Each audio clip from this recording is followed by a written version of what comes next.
ஓய்வு நாள் நல்ல நாள் மகிமையின் கன நாள். ஓய்வு நாள் நல்ல நாள் மகிமையின் கன நாள். மகிமையாகவே எப்போதும் இருக்கும்.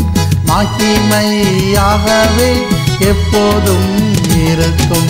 மகிழ் மனம் மகிழ் மனம் மகிழ்ச்சியின் நாளிலே. மகிழ் மனம் மகிழ் மனம் மகிழ்ச்சியின் நாளிலே. மகிழ்ந்து களி கூர்ந்து ஆலயம் செல்லுவோம். மகிழ்ந்து களி கூர்ந்து ஆலயம் செல்லுவோம்.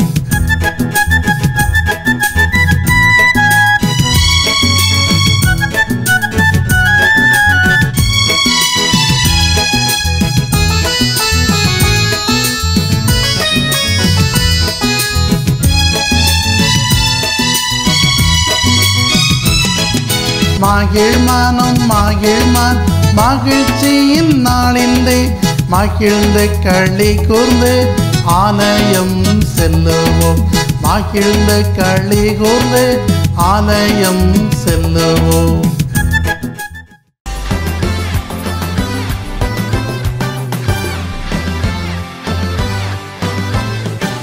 మాటలో సుఖము నీ మాటలో మధురము నీ మాటలో మాకు సంతోషము.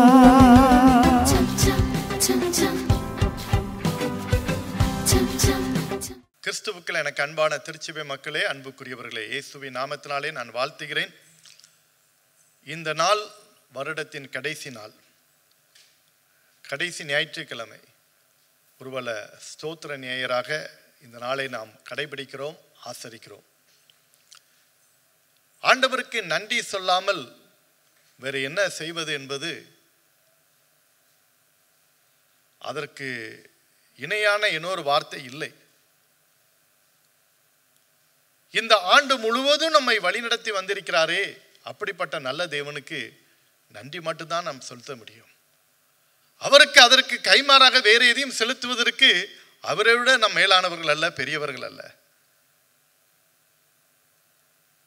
ஒரே ஒரு காரியம்தான், நன்றி என்று சொல்வதற்கு நாம் அழைக்கப்பட்டிருக்கிறோம்.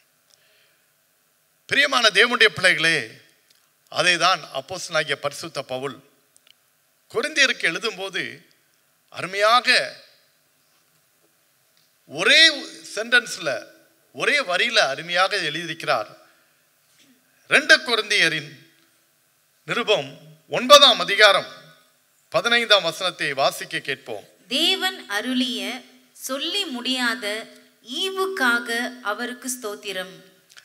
தேவன் அருளிய சொல்லி முடியாத ஈவுக்காக அவருக்கு ஸ்தோத்திரம். Thanks be to God for his indescribable gift. இன்றைக்கு சொல்லி முடியாத ஈவு என்கிற தலைப்பின் அடிப்படையிலே உங்களோடு கூட சற்று நேரம் நான் ஆண்டவருடைய வார்த்தையை பகிர்ந்து கொள்ள இருக்கிறேன். சொல்லி முடியாத ஈவு, இன்டிஸ்கிரைபபிள் கிஃப்ட். தேவன் அருளிய சொல்லி முடியாத ஈவுக்காக அவருக்கு ஸ்தோத்திரம். Thanks be to God for his indescribable gift. இன்னொரு மொழிபெயர்ப்பிலே இவ்விதமாக சொல்லியிருக்கிறது, unspeakable gift. unspeakable gift ன்னு சொல்லியிருக்கிறது. It is very precious, the value in the gift, absolutely free. தேவன் அருளி சொல்லி முடியாத ஈவு. நம்ம ஏதோ கொடுத்து அவட்ட வாங்கின நன்மைகள் அல்ல, எதையும் எதிர்பார்க்காமல் அவர் நமக்கு கொடுத்த ஈவு. நம்மிடத்திலிருந்து எதையும் அவர் எதிர்பார்க்காமல் நமக்கு கொடுத்த ஒரு கிஃப்ட். ஒவ்வொரு காரியத்தையும் அவர் நமக்கு செய்திருக்கிறார். ஹல்லேலூயா. என் அன்புக்குரிய தேவனுடைய பிள்ளைகளே, சொல்லலாம் இன்டிஸ்கிரைபபிள் கிஃப்ட், இன்எக்ஸ்பிரஸபிள் கிஃப்ட் என்றும் நாம் சொல்லலாம். அதை விவரிக்க முடியாது, விளக்க முடியாது, அதை சொல்ல முடியாது. அன்ஸ்பீக்கபிள். என் அன்புக்குரிய தேவனுடைய பிள்ளைகளே, சொல்லி முடியாத ஈவு ஆண்டவர் கொடுத்திருக்கிறார். பவுலுடைய வாழ்க்கையில இதை ஒரு பெரிய அனுபவ ரீதியாக அவர் சொல்லியிருக்கிறார். அவர் அருளிய இந்த ஈவு, இந்த கிஃப்ட் சொல்லி முடியாதது, விவரிக்க முடியாதது. இப்படிப்பட்ட கிஃப்டை எனக்கு கொடுத்திருக்கிறார். கிஃப்ட் என்றால் ஈவு, பரிசு. கிஃப்ட் என்றால் ஈவு, பரிசு. அவர் நமக்கு பாராட்டின கிருபை, எல்லாத்தையும் நாம் சொல்லலாம். இந்த ஈவை நாம் ரெண்டு விதத்திலே நாம் சிந்திக்கலாம். ஒன்றாவது, ஒரு ஸ்பிரிச்சுவல் பிளஸிங்ஸ், ஆவிக்குரிய ஆசீர்வாதங்களே நமக்கு ஈவாக அவர் கொடுத்திருக்கிறார். இரண்டாவதாக physical blessing, material blessings, worldly blessings, அதையும் நமக்கு ஆண்டவர் ஆசீர்வாதமாக கொடுத்திருக்கிறார். அப்போ ரெண்டு விதமான ஆசீர்வாதங்களை நாம் பெற்றிருக்கிறோம். அதற்காக நாம் ஆண்டவருக்கு என்ன செய்யணும்? நன்றி செலுத்தணும். Spiritual blessings and material blessings, ரெண்டு விதமான ஆசீர்வாதங்கள்.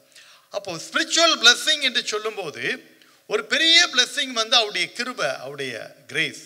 அந்த கிரேஸ், அந்த கிருபை, அந்த அன்பு, அதன் அடிப்படையில் இயேசுவையே நமக்கு தந்தது ஒரு பெரிய கிஃப்ட். ஹல்லேலூயா!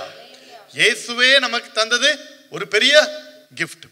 யோவான் எழுதின சுவிசேஷம் 3ஆம் அதிகாரம் 16ஆம் வசனத்திலே வாசிக்கும் போது வேதம் இவ்விதமாக சொல்லுகிறது, தேவன் தம்முடைய ஒரே பேரான குமாரனை விசுவாசிக்கிறவன் எவனோ அவன் கெட்டு போகாமல் நித்திய ஜீவனை அடையும்படிக்கு அவரை தந்தருளி இவ்வளவாய் உலகத்தில் அன்பு கூர்ந்தார். அவரை தந்தருளி, நமக்காக தேவன் குமாரனாகிய இயேசு கிறிஸ்துவை தந்திருக்கிறார். அவரை தந்தருளி இவ்வளவாய் உலகத்தில் அன்பு கூர்ந்தார். இயேசுவை நமக்காக தந்தார். இயேசுவை நமக்காக தந்திருக்கிறார். இது ஒரு பெரிய கிஃப்ட். அதுதான் ஏசாயா தீர்க்கதரிசி 9:6 பார்க்கணும். நமக்கு ஒரு பாலகன் பிறந்தார், நமக்கு ஒரு குமாரன் கொடுக்கப்பட்டார். கொடுக்கப்பட்டார், இஸ் given, கொடுக்கப்பட்டார். அந்த பரிசு எனக்கு கொடுக்கப்பட்டிருக்கிறது, அந்த கிஃப்ட் எனக்கு கொடுக்கப்பட்டிருக்கிறது. எவ்வளவு பெரிய ஆசீர்வாதம் தெரியுமா? எவ்வளவு பெரிய சந்தோஷம் தெரியுமா? அதுதான் சொல்லப்பட்டிருக்கு. அவர் எனக்கு கொடுக்கப்பட்ட ஒரு பெரிய கிஃப்ட். இயேசு நமக்கு கொடுக்கப்பட்ட ஒரு கிஃப்ட். இன்னும் ரோமர்ல பார்க்கும்போது, ரோமர் 8ஆம் அதிகாரம் 32ஆம் வசனத்தை எடுத்து படிங்க பார்ப்போம். Romans chapter 8 verse 32. தம்முடைய சொந்த குமாரன் என்று பாராமல், தம்முடைய சொந்த குமாரன் என்று பாராமல், நம் எல்லோருக்காகவும் அவரை ஒப்பு கொடுத்தவர். நம் எல்லாருக்காகவும் அவரை ஒப்பு கொடுத்தவர். அவரோடு கூட மற்ற எல்லாவற்றையும் நமக்கு அருளாதிருப்பது எப்படி? அவரோடு கூட நமக்கு மற்ற எல்லாத்தையும் அருளாதிருப்பது எப்படி? தன்னுடைய ஒரே குமாரனாக நமக்காக கொடுத்தார், நமக்காக சிலுவையிலே ஒப்பு கொடுத்தார். அப்படி செய்தவர் அதோடு கூட மற்ற எல்லா ஆசீர்வாதங்களையும் நமக்கு கொடுக்காமல் இருப்பது எப்படின்னு ஆண்டவர் கேட்கிறார் பாருங்க. என் அன்புக்குரிய தேவனுடைய பிள்ளைகளே, அப்போ இயேசு கிறிஸ்து நமக்காக கொடுக்கப்பட்ட ஒரு விலையேறப்பட்ட ஒரு கிஃப்ட். அதற்காக நம்ம ஆண்டவருக்கு நன்றி செலுத்தணும். ஏன்னா அந்த கிஃப்ட் இல்லைன்னா இன்னைக்கு பின்னால் அந்த வார்த்தைகளை நான் சொல்ல போகிறேன். அதுக்கு முன்னால் இன்னொரு வசனத்தை நம்ம வாசிப்போம். எபேசியருக்கு எழுதின நிருபம் 1ஆம் அதிகாரம் 3ஆம் வசனத்தை வாசிங்க. எபேசியர் 1:3. நம்முடைய கர்த்தராகிய இயேசு கிறிஸ்துவின் பிதாவாகிய தேவனுக்கு ஸ்தோத்திரம். 1:3. எபேசியர் 1:3. உன்னதங்களில் உள்ள ஆசீர்வாதம். அவர் கிறிஸ்துவுக்குள் உன்னதங்களிலே ஆவிக்குரிய சகல ஆசீர்வாதத்தினாலும், கிறிஸ்துவுக்குள் உன்னதங்களில் உள்ள சகல விதமான ஆசீர்வாதங்கள், உன்னதங்களில் உள்ள ஆசீர்வாதங்கள், ஹெவன்லி பிளெஸிங், அதுதான் ஸ்பிரிச்சுவல் பிளெஸிங். அப்போ அந்த உன்னதங்களில் உள்ள ஆசீர்வாதம், ஆவிக்குரிய ஆசீர்வாதம் அங்கே சொல்லப்பட்டிருக்கிறது. நல்லா கவனிக்கணும். Every spiritual blessings comes to us through Christ. உன்னதங்களில் உள்ள ஆசீர்வாதமா இருக்கலாம், ஆவிக்குரிய ஆசீர்வாதமா இருக்கலாம். அவரிடத்திலிருந்து வருகிற எல்லா ஆசீர்வாதங்களும், அந்த நன்மைகளும், அந்த ஈவும் இயேசுவின் வழியாக தான் நமக்கு கிடைக்கிறது. ஹல்லேலூயா, ஹல்லேலூயா. அதனால்தான் இயேசுவே நமக்கு ஒரு பெரிய கிஃப்டாக இருக்கிறார். ஹல்லேலூயா. அப்போ அவர் நமக்குள்ளே இருக்கும்போது இவைகள் எல்லாவற்றையும் நாம் சுதந்திரித்துக் கொள்ள முடியும். அதுதான் அன்று சொல்லப்பட்டிருக்கிறது. We receive blessings because we are in Christ. நாம் ஆசீர்வாதங்களை பெற்றுக்கொள்கிறோம். எப்படி? கிறிஸ்து நமக்குள்ளே இருக்கிறது. அவர் நமக்குள்ளே இருக்கிறார், நாம் அவருக்குள் இருக்கிறோம். அதான் சொல்லி இருக்கிறோம், ஒருவன் கிறிஸ்துவுக்குள் இருந்தால் அப்போ நாம் கிறிஸ்துவுக்குள் இருந்தால், நாம் இயேசுவோடு கூட இருந்தால், we receive spiritual blessings. ஆவிக்குரிய ஆசீர்வாதங்களை நாம் பெற்றுக்கொள்ள முடியும் என்பதை நாம் தெளிவாக பார்க்கிறோம். அப்போ கிறிஸ்துவுக்குள் இருப்பது, கிறிஸ்துவுக்குள் இருந்தால் என்று சொல்லியிருக்கோம். அப்போ ஆண்டவருக்குள்ள இருக்கிறது அப்படின்னு சொல்லும்போது அதை எதை குறிக்கிறது என்று சொல்லப்பட்டிருக்கு? To be in Christ, what it means எளிதாக நாம் புரிந்து கொள்ளலாம். யோவான் எழுதின சுவிசேஷம் 1ஆம் அதிகாரம் 12ஆம் வசனத்திலே வாசிக்கும் போது அங்கே வேதம் நமக்கு தெளிவாக சொல்கிறது. John chapter 1 verse 12, read it. அவருடைய நாமத்தின் மேல் விசுவாசம் உள்ளவர்களாய் அவரை ஏற்றுக்கொண்டவர்கள் எத்தனை பேர்களோ அத்தனை பேர்களும் தேவனுடைய பிள்ளைகள் ஆகும்படி அவர்களுக்கு அதிகாரம் கொடுத்தார். ரெண்டே காரியம்தான். ஒன்று, believe, trust him, believe him. இதுதான் இருக்கிறது. To be in Christ. அப்போ ஆண்டவர் நமக்குள்ள இருக்கிறனோ அப்படிங்கிறதுக்கு அது என்ன அர்த்தம்? என்ன பண்ணணும்? ஒன்றும் பண்ண வேண்டாம். இந்த யோவான் 1ஆம் அதிகாரம் 12ஆம் வசனத்தை நீங்க படிச்சு பார்க்கறதுல ரெண்டே காரியம் தான். நம்பு, விசுவாசி, believe him, trust him. அவர் மேல put your trust upon him, believe him, believe Jesus. அவரை நம்பு ஃபர்ஸ்ட். ரெண்டாவது, accept him. நம்பு, விசுவாசி, ஏற்றுக்கொள்ளு. எதை நம்பணும்? இவர்தான் என் இரட்சகர், இவர்தான் எனக்காக தம்முடைய இரத்தத்தை சிந்தினார், என் பாவத்திற்காக, என்னுடைய துக்கங்களை, என்னுடைய மீறுதல்களை சிலுவையிலே சுமப்பதற்காக இவர்தான் எனக்காக இரத்தத்தை சிந்தினார். என்னுடைய வாழ்க்கையிலே ஒரு சுபிட்சத்தை கொடுப்பதற்காக, மேன்மையை கொடுப்பதற்காக, ஒரு ஆசீர்வாதத்தை கொடுப்பதற்காக இவர்தான். நான் தண்டனை அனுபவிக்கிற இடத்துல இவர் தண்டனை அனுபவிச்சார் என்பதை நம்ம விசுவாசித்து அவரை நம்ம ஏற்றுக்கொள்ளணும். இவர் என்னுடைய ஆண்டவர், என்னுடைய இரட்சகர். He is my Lord, He is my Savior. அதை ஏற்றுக்கொள்ளணும். இதுதான் அவருக்குள்ளாக நாம் இருக்கிறோம், அவர் நமக்குள்ளே இருக்கிறார். டு பி இன் கிரைஸ்ட் என்பதற்கு அதுதான் அர்த்தம். அப்படிப்பட்டவர்களுக்கு ஆண்டவர் உன்னதங்களில் உள்ள ஆசீர்வாதங்களை தருகிறார் என்று எபேசியர் 1ஆம் அதிகாரம் 3ஆம் வசனம் சொல்லப்பட்டிருக்கிறது. அப்போ இந்த இயேசுவே நமக்காக கொடுக்கப்பட்ட ஒரு பெரிய ஈவு, பெரிய கிஃப்ட். இந்த கிஃப்டை, இலவசமாக கொடுக்கப்பட்ட இந்த கிஃப்டை நம்ம ஏற்றுக்கொண்டிருக்கிறோமா? Do we accept him? அவரை ஏற்றுக்கொண்டிருக்கிறோமா? அதை தான் சொல்லி இருக்கிறது. அதை ஏற்றுக்கொள்ளும் போது we receive salvation. இயேசுவால தான் நமக்கு ரட்சிப்பு வருது. நாம் ரட்சிப்பை பெற்றுக்கொள்கிறோம். அதே எபேசியர்ல 2ஆம் அதிகாரம் 7-8 வசனங்களை வாசிங்க. இது உங்களால் உண்டானதல்ல, தேவனுடைய ஈவுன்னு சொல்லி இருக்கும் பாருங்க ரட்சிப்பு குறித்து. கிறிஸ்து இயேசுவுக்குள் நம்மை அவரோடு கூட எழுப்பி உன்னதங்களிலே அவரோடு கூட உட்காரவும் செய்தார். கிருபையினாலே விசுவாசத்தை கொண்டு ரட்சிக்கப்பட்டீர்கள். கிருபையினாலே விசுவாசத்தை கொண்டு ரட்சிக்கப்பட்டீர்கள். இது உங்களால் உண்டானதல்ல, இது தேவனுடைய ஈவு. இது யாருடைய ஈவு? இது யாருடைய ஈவு? தேவனுடைய. தேவன் ஈவாக இயேசுவை அவருடைய குமாரனை ஈவாக கிஃப்டாக இந்த உலகத்துக்கு நமக்கு கொடுத்தாரே, அதுதான். இது உங்களால் உண்டானதல்ல, இது தேவனுடைய ஈவு. தேவனுடைய ஈவு. என் அன்புக்குரிய தேவனுடைய பிள்ளைகளை, அப்போ நமக்காக கொடுக்கப்பட்ட ஒரு ஈவு, ஒரு கிஃப்ட், அதை நம்ம என்ன செய்யணும்? ஏற்றுக்கொள்ளணும். ஏற்றுக்கொள்ளும் போது தான் ரட்சிப்பு நமக்கு கிடைக்கிறது. Salvation free of cost, absolutely free, no need to pay anything because already he paid for everybody. ஏற்கனவே எல்லாருக்காக அவர் கிரயம் செய்து விட்டார். அவருடைய இரத்தத்தை சிந்தி விட்டார். அவருடைய இரத்தத்தை சிந்தி நம்மை மீட்டு கொண்டு விட்டார். என் அன்புக்குரிய தேவனுடைய பிள்ளைகளே, ஃப்ரீ கிஃப்ட் தான். ஆனா அந்த ஃப்ரீ கிஃப்டை நம்ம இன்னைக்கு நம்ம உள்ளத்துல, நம்ம வாழ்க்கைக்குள்ள அவர் வச்சிருக்கிறோமா? தேவன் அருளிய சொல்லி முடியாத ஈவுக்காக அவருக்கு ஸ்தோத்திரம். பிரியமான தேவனுடைய பிள்ளைகளை, இயேசுவை போல ஒரு பெரிய பரிசு இந்த உலகத்துல ஒண்ணுமே இல்லை. அவரை போல ஒரு பெரிய பரிசு இந்த உலகத்துல ஒன்றுமே கிடையாது. The great prize, the great gift. அந்த இயேசு இன்னைக்கு உங்களுக்குள்ள இருக்கிறாரா? இருந்தனா மனதார ஆண்டவருக்கு நன்றி செலுத்துங்க, ஸ்தோத்திரம் செலுத்துங்க. அதுதான் இன்டிஸ்கிரைபபிள். அப்போ இவர் இந்த ரட்சிப்பு, இந்த சால்வேஷன் உங்களுக்குள்ள வரும்போது indescribable joy, indescribable happiness, indescribable peace எல்லாமே உங்களுக்கு வரும். என்னெல்லாம் வரும்? விவரிக்க முடியாத சந்தோஷம், விவரிக்க முடியாத சமாதானம், விவரிக்க முடியாத மகிழ்ச்சி எல்லாமே உங்களுக்குள்ள கடந்து வரும். விவரிக்க முடியாது, இன்டிஸ்கிரைபபிள், இன்எக்ஸ்பிரசிபிள் ஜாய், பீஸ், கிஃப்ட் எல்லாம் ஆண்டவர் நினைச்சாரு உங்களுக்கு கொடுக்கிறாரு. தேவன் அருளிய சொல்லி முடியாத ஈவுக்காக ஸ்தோத்திரம். இப்போ இந்த எல்லை இல்லாத சமாதானம், இந்த நிரந்தர சமாதான சந்தோஷம் இயேசு மாத்திரம் தான் கொடுக்க முடியும். என் அன்புக்குரிய தேவனுடைய பிள்ளைகளே, இந்த சந்தோஷத்தை, சமாதானத்தை இன்னைக்கு உங்களுக்குள்ள இருக்குதா? அதுதான் முக்கியம், அதான் முக்கியம். மனுஷன் வாழ போகிற நாட்கள் கொஞ்ச காலம், குறுகிய காலம், குறுகிய நாட்கள். அந்த குறுகிய நாட்கள்ல நம்ம மகிழ்ச்சியா இருப்பதற்கு தான் ஆண்டவர் நம்மளை இந்த உலகத்துல வச்சிருக்கிறார். The joy of the Lord is my strength. கர்த்தருக்குள்ள மகிழ்ச்சியா இருப்பதே உங்களுடைய பலன் என்று சொல்லப்பட்டிருக்கிறது. என்னுடைய பலன் நான் சாப்பிடுகிற சாப்பாட்டுல வர்றதில்லை.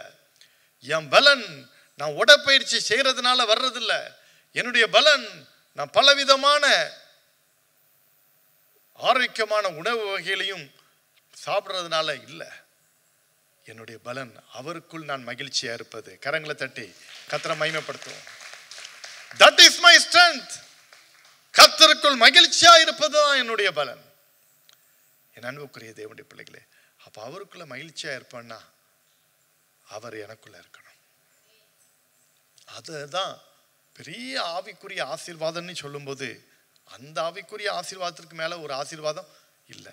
ஆவிக்குரிய ஆசீர்வாதம் உங்களுக்குள்ள இருந்தா உலக ஆசீர்வாதம் அடுத்த தன்னை போல வந்துடும். அது மலை பிரசங்கத்தில் இயேசு தெளிவாக சொல்லி இருக்கிறார். Seek the kingdom of God first, then everything shall be added unto you. முதலாவது தேவனுடைய ராஜ்யத்தை தேடுங்க, அப்பொழுது இவைகள் எல்லாம் உங்களுக்கு கூட கொடுக்கப்படும். எதை நம்ம முதன்மையாக நம்ம வைக்கிறோமோ அதை வைச்சாலே போதும், மற்றெல்லாம் கண்டிப்பா கொடுப்பாருங்க. அவரை நம்பி வரும்போது எப்படி அவர் கைவிடுவார்? எப்படி அவர் நம்மளை விட்டு விலகுவார்? விலகவே மாட்டார், கைவிடவே மாட்டார். இயேசுவே நமக்கு ஒரு கிஃப்ட். ஏனென்றால் இந்த இயேசுவால தான் நமக்கு ரட்சிப்பு. இந்த ரட்சிப்பு இருக்கும்போது தான் நமக்கு சந்தோஷம், சமாதானம், இன்டிஸ்கிரைபபிள், விவரிக்க முடியாத, விளக்க முடியாத, சொல்லி முடியாத ஒரு சந்தோஷத்தை, சமாதானத்தை ஆண்டவர் நமக்கு கொடுக்கிறார். எவ்வளோ பெரிய பாக்கியம் தெரியுமா? ஒரு தெரிஞ்ச பாடலை சேர்ந்து பாடுவோமா? Thank you Jesus, hallelujah, thank you Jesus, thank you Jesus. தேவன் அருளிய சொல்லி முடியாத ஈவுகளுக்காக அவருக்கு ஸ்தோத்திரம், நன்றி நன்றி நன்றி நன்றி என்று சொல்லி ஆண்டவரை மகிமைப்படுத்துவோம். Thank you Lord.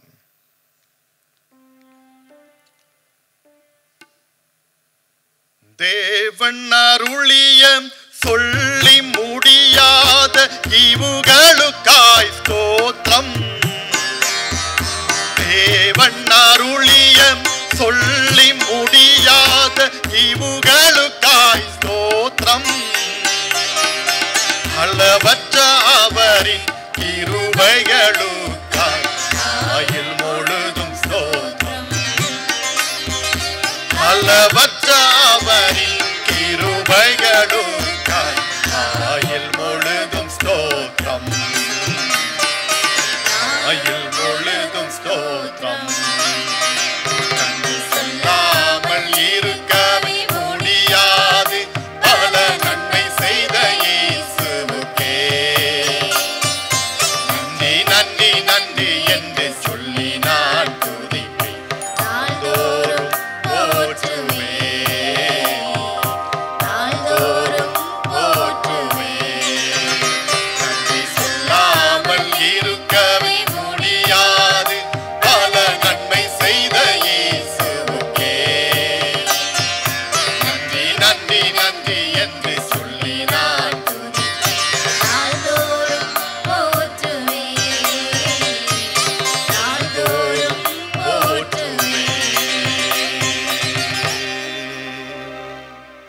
நன்றி சொல்லாம எப்படி இருக்க முடியும்?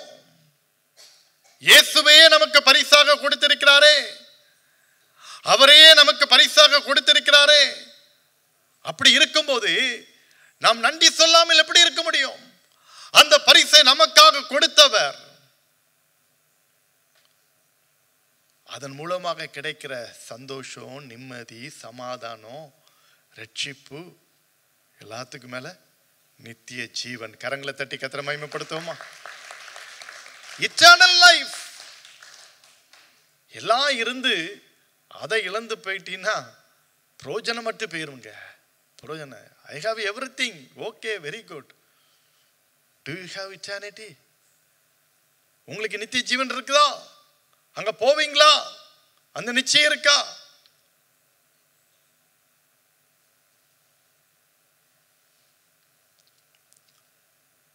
இயேசுவே நமக்கு பரிசா கொடுத்திருக்கிறார். அவரை நம்ம ஏற்றுக்கொள்ளணும், விசுவாசித்து ஏற்றுக்கொள்ளணும். எஸ், நான் நம்புறேன், ஐ பிலீவ், ஐ அக்செப்ட். அதை ஏற்றுக்கொள்ளும் போது நாம் அவருடைய பிள்ளைகளாவதற்கு அதிகாரத்தை கொடுத்திருக்கிறார். He has given an authority to become the children of God. கரங்களை தட்டி கர்த்தரை மகிமைப்படுத்துவோம். அந்த அதிகாரத்தை கொடுத்துறாரு பாருங்க. அந்த அதிகார பத்திரம் நம்ம கையில நினைச்சது கொடுத்துறாரு. என் பிள்ளை, என் மகன், என் மகள் என்கின்ற ஒரு அதிகாரத்தை அவர் கொடுக்கிறார். எஸ். இரண்டாவதாக மெட்டீரியல் வேர்ல்ட்லி பிளஸிங், உலக ஆசீர்வாதம். அதை நீங்க சொல்லிட்டே போலாம். எஜுகேஷன், படிப்பு ஒரு உலக ஆசீர்வாதம். நல்ல வேலை ஒரு உலக ஆசீர்வாதம். நல்ல இன்கிரிமெண்ட், சம்பளம், அது ஒரு உலக ஆசீர்வாதம். ஹெல்த், சுகத்தான்ற கொடுக்கிறாரு, அது ஒரு உலக ஆசீர்வாதம் தான்.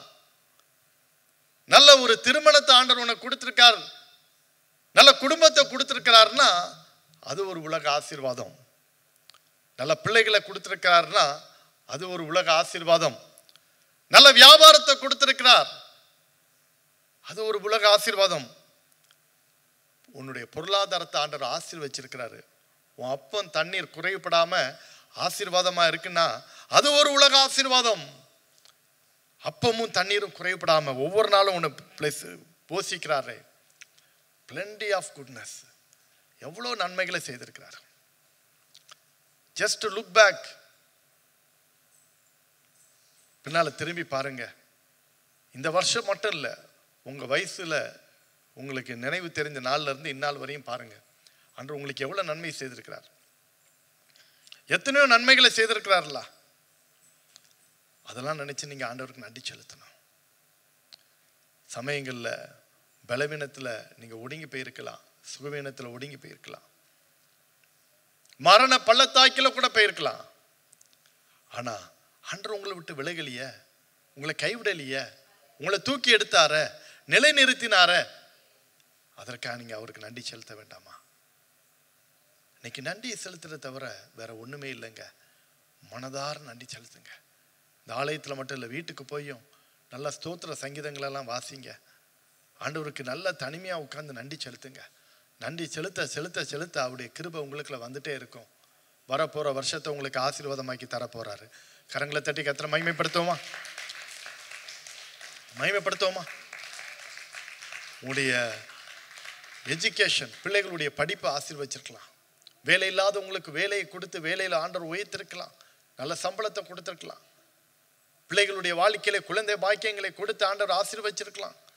எவ்வளோ நன்மைகளை செய்திருக்கலாம். உங்க குடும்பத்தை குறித்து உங்களுக்கு தான் தெரியும். நீங்க நினைச்சு பாருங்க.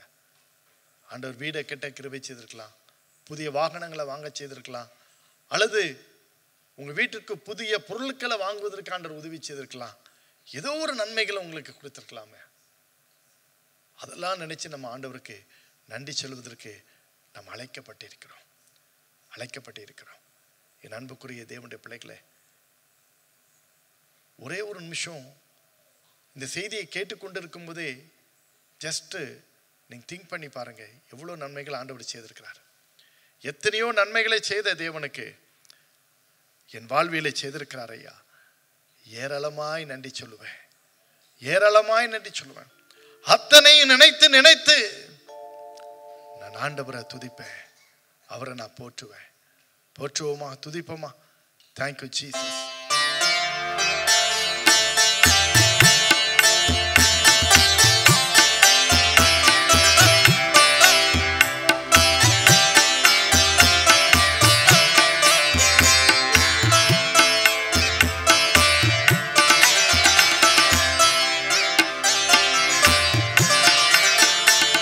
எத்தனையோ நன்மைகளை என் வாழ்வில் செய்தாரே, ஏராளமாய் நன்றி சொல்வே. எத்தனையோ நன்மைகளை என் வாழ்வில் செய்தாரே, ஏராளமாய் நன்றி சொல்வே.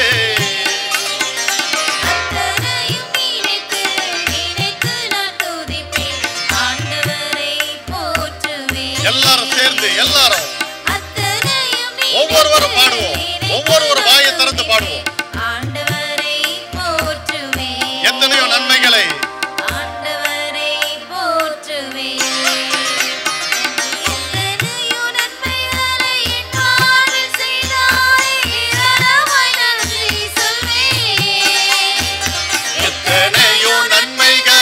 என் வாழ்வில் செய்தார், ஏராளமாய் நன்றி சொல்வே.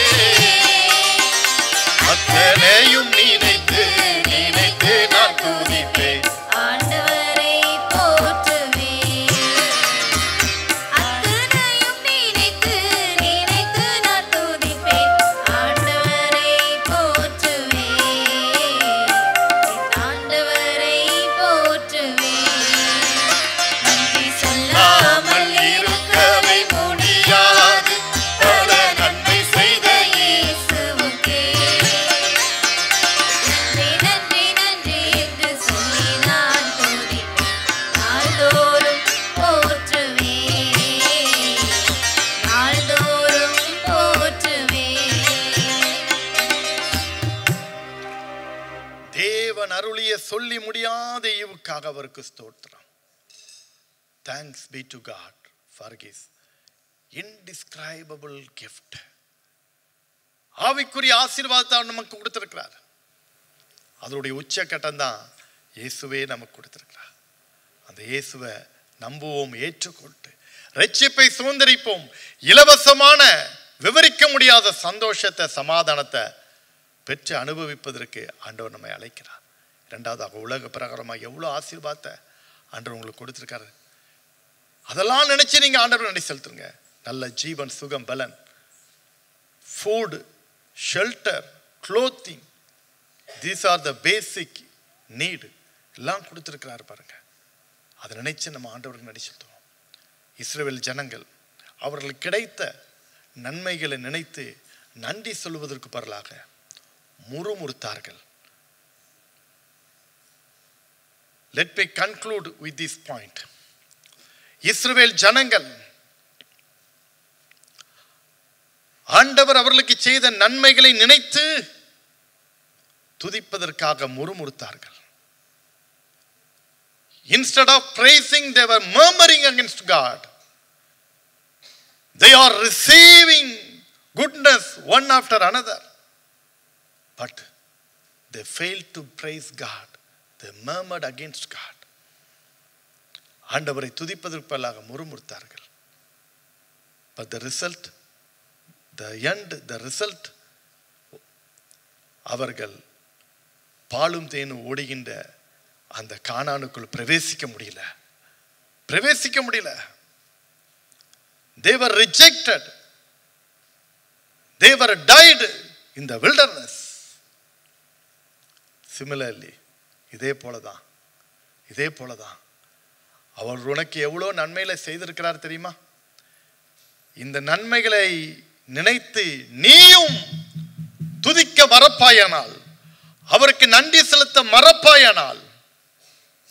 மறப்பாயானால் அந்த இன்ப கானானாகிய மோட்சத்துக்கு நீ போக முடியாது. Same thing will happen. You will die on this earth. You never enter into the kingdom of God. அதுதான் ஆண்டவர் நமக்கு சொல்லிக்கிற காரியம். அவர் செய்த நன்மைகளை நினைத்து அவருக்கு நன்றி செலுத்து. அது இல்லை இது இல்லைன்னு முறுமுறுக்காத. எதை அவர் செய்தாரோ செய்ததை நினைத்து நன்றி செலுத்து. அப்பொழுதுதான் நீ இன்ப கானானுக்குள்ளே பிரவேசிக்க முடியும். அதை செய்ய நீ தவறினால் எப்படி அந்த ஜனங்கள் பாலும் தேனும் ஓடுகிற கானானுக்குள் பிரவேசிக்க முடியாமல் வழியிலே மடிந்தார்களோ அதே போல நீயும் இந்த உலகத்திலே உன் வாழ்க்கையை முடிக்க வேண்டியது இருக்கும். பரலோகத்திற்கு பதிலாக நரகத்திற்கு போக வேண்டிய ஒரு சூழ்நிலை ஏற்படும்.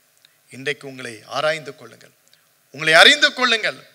ஆண்டவரை துதிக்கிற ஒரு கூட்டமாக, அவரை மகிமைப்படுத்துகிற கூட்டமாக, அவர் செய்த நன்மைகளை நினைத்து நன்றி செலுத்தும் கூட்டமாக என்னை மாற்றும், என் குடும்பத்தை மாற்றும் என்று கேட்போமா? Let us all stand. எல்லாரும் எழுந்து நிற்போமா? Thank you Jesus. என்னை மாற்றும் இயேசு சாமி, உம்மை துதிக்கிறவனாக என்னை மாற்றும். Thank you Jesus. எல்லாரும் கேட்க போறோம். Thank you Lord. என்னை துதிப்பவனாக மாற்றும். வருடத்துல கடைசி ஞாயிற்றுக்கிழமையில கடைசி நாள்ல வந்திருக்கிறோம். அவர் செய்த நன்மைகளை நினைத்து முறுமுறுக்காத. Thank you Jesus. வருடத்தை துவக்கினவர்கள் எத்தனை பேரோ இன்னைக்கு இல்ல. ஆனா மரண பள்ளத்தாக்கில நீ நடக்கும் போதெல்லாம் உன்னை பாதுகாத்து உன்னை ஜீவனை கொடுத்து இன்னைக்கு வாழ வச்சிருக்கிறாரே. இதுக்கு மேல என்ன நன்மைகள் உனக்கு வேண்டியது இருக்குது? இதுக்கு மேல என்ன நன்மை உனக்கு வேண்டியது இருக்குது? கரங்களை தட்டி கர்த்தரை மகிமைப்படுத்து. Thank you Jesus. Thank you Jesus. Hallelujah. Thank you Lord. Thank you Jesus. நன்றி இயேசு சாமி, நன்றி.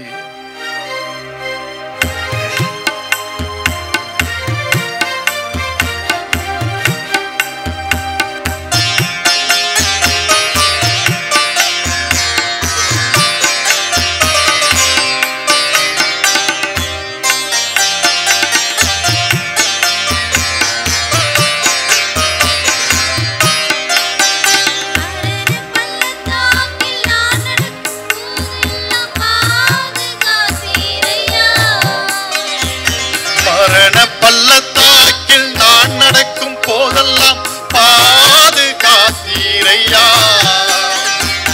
மீண்டும் ஜீவனை கொடுத்து நீர் என்னை வாழ வைத்தீரையா. மீண்டும் ஜீவனை கொடுத்து நீர் என்னை வாழ வைத்தீரையா.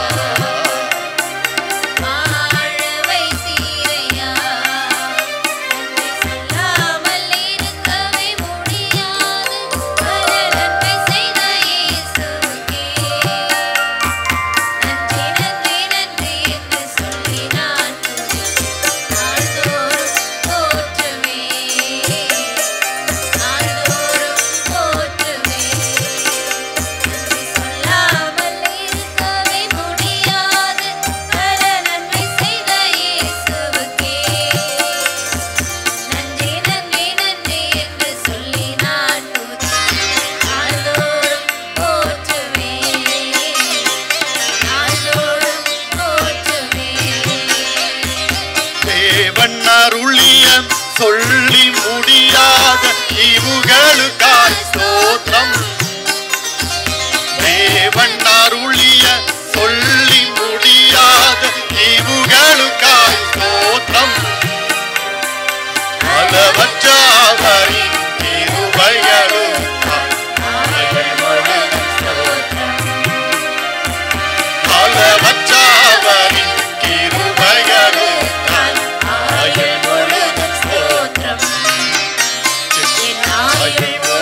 ஸ்தோத்திரம்.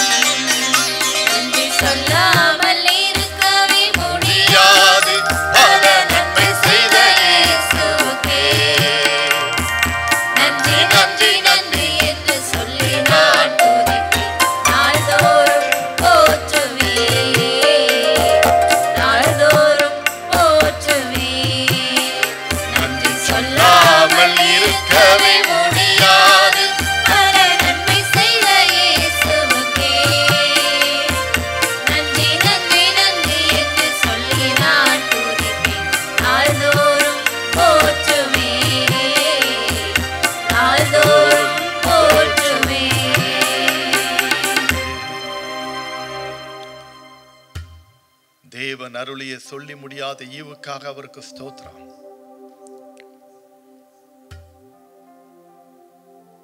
இயேசுவையே நமக்காக கொடுத்தார். நமக்காக கொடுத்த அந்த இயேசுவை இன்னைக்கு நீங்க உங்க உள்ளத்துல விசுவாசித்து ஏற்றுக்கொண்டிருக்கீங்களா? அதனால் கிடைக்கிற ரட்சிப்பு உங்களுக்குள்ள இருக்கிறதா? அதனால் கிடைக்கிற சந்தோஷம், நிம்மதி, சமாதானம் உங்களுக்குள்ள இருக்கிறதா? இல்லைன்னா இந்த நாள்ல அதை பெற்றுக்கொள்ளுங்க. இந்த பிரார்த்தனையில என்னோடு கூட இணைந்திருக்கிற திருச்சபை மக்களாக இருக்கலாம், யூடியூப்ல பார்த்து கொண்டிருக்கிறேன் அன்புக்குரிய சகோதரனே சகோதரியே, நீங்கள் யாராக இருந்தாலும் இந்த இயேசு உங்களுக்காக கொடுக்கப்பட்ட ஒரு gift. இந்த gift absolutely free for you. If you believe and accept Jesus, He will give you the indescribable joy and happiness. சொல்லி முடியாத, விவரிக்க முடியாத ஒரு சந்தோஷத்தை, சமாதானத்தை உனக்கு கொடுப்பாருயா. அவரை ஏற்றுக்கொள்வியா?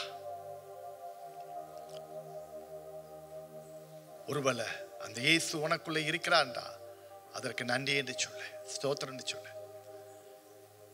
உலக பிரகாரமாக ஆண்டவர் உங்களுக்கு செய்த நன்மைகள் எத்தனை, அது எல்லாத்தையும் நினைச்சு நன்றி செலுத்துங்க. நன்மைகளை நினைத்து நன்றி செலுத்தி இன்ப கானானுக்குள் போவதற்கு ஆயத்த பண்ணுங்க. நன்றி செலுத்துவதற்கு பதிலாக முறுமுறுத்து நித்திய அக்கினிகளை போய்விடாதபடிக்கு உங்களை பாதுகாத்துக் கொள்ளுங்க, பாதுகாத்துக் கொள்ளுங்க. நன்றி இயேசு சாமி. தகப்பனே, இந்த பிரார்த்தனையில என்னோடு கூட இணைந்து எத்தனை பேர் உண்மையாய் ஜெபிக்கிறார்களோ அவர்களை மாத்திரம் நீர் ஆசீர்வதிப்பீராக அப்பா. உண்மையா இந்த பிரார்த்தனையில என்னோடு கூட இணைந்து ஜெபிக்கிற பிள்ளைகளை மாத்திரம் நீர் ஆசீர்வதித்து அவர்கள் நித்திய அக்கினியிலிருந்து விடுபட்டு பரம கானானுக்குள் பிரவேசிக்க பாக்கியத்தை பெற நீர் அவர்களுக்கு அருள் புரிவீராக. உங்க கிருபை கூட இருந்து வழி நடத்திடும் சாமி. இந்த செய்தியை கேட்கின்ற, இந்த பிரார்த்தனையிலே இணைகின்ற ஒவ்வொரு மக்களையும் நீர் பேர் பேராக ஆசீர்வதிப்பீராக அப்பா. தகப்பனே, யார் யார் வாழ்க்கையில என்னென்ன பிரச்சனைகள், என்னென்ன கஷ்டங்கள் இருக்கிறதோ அவைகளிலிருந்து உம்முடைய பிள்ளைகளை விடுதலை ஆக்கி சுபிட்சத்தை கொடுப்பீராக அப்பா. ஆண்டின் கடைசி நாளுக்குள்ளே வந்திருக்கிறோம். இன்று உம்முடைய ஞாயிறு ஆண்டவரே, ஸ்தோத்திர ஞாயிறாக உம்முடைய நாளை நாங்கள் கொண்டாடுகின்ற ஒரு நாளாக இந்த நாளை எங்களுக்கு தந்தீர். மனமாற நன்றி செலுத்துகிறோம், மனமாற ஸ்தோத்திரம் செலுத்துகிறோம். எல்லா துதியும் கனமும் மகிமையும் உமக்கே செலுத்துகிறோம் அப்பா. ஸ்தோத்திரத்தோடு கூட ஆண்டவரே, இந்த வருடத்தை நாங்கள் நிறைவு செய்து ஒரு புதிய வருடத்துக்குள்ளே பிரவேசிப்பதற்கு எங்களுக்கு அருள் புரியும். எல்லா துதி கன மகிமை புகழ் உமக்கே செலுத்துகிறோம், நீர் ஏற்றுக்கொள்ளும். இயேசுவின் நாமத்தில் வேண்டிக் கொள்கிறோம் பிதாவே, ஆமென்.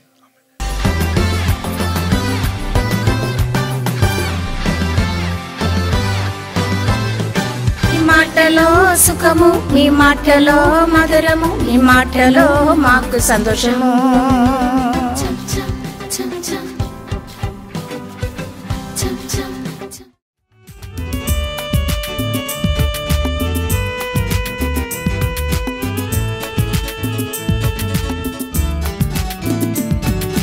கர்த்தருக்குள் என்றும் இசைந்திருப்போம், அவருக்குள் ஒரே ஆவியாயிருப்போம்.